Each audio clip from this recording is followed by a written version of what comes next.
qu'il n'y a pas quand même malgré tout une frontière, un point limite entre la violence et le rap? Non, parce que la violence n'est pas due au rap. La violence, elle y a toujours été dans les cités ou ailleurs, elle y a toujours été. Autant du rock, elle y était, eh ben, autant du rap, elle continue d'y être. Et qu'est-ce qui s'est passé à Banlieue Bleue le 9 mars à Paris? À Banlieue Bleue, oh, des choses qu'on préfère oublier bien des fois.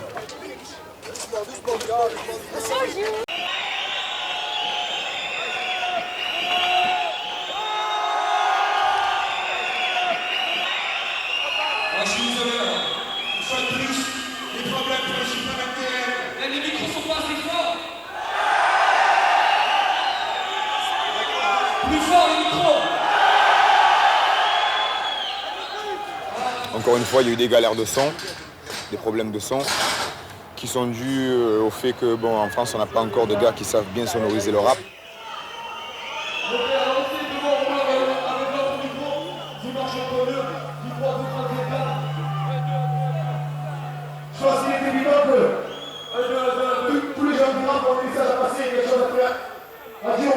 Et au dire de beaucoup de personnes qui étaient, ça a démarré entre un videur et un jeune de la salle.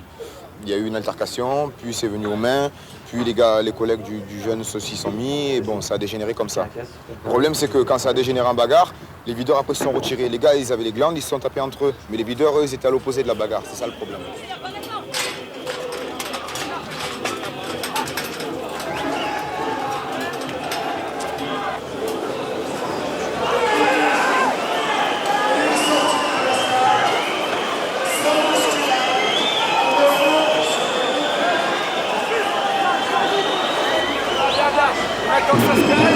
Un entracte de 20 minutes, le temps qu'on essaye de remettre le matériel sur scène pour continuer le concert. Déplorable parce que c'est tout le rap français qui en a pris un coup dans la gueule. Là.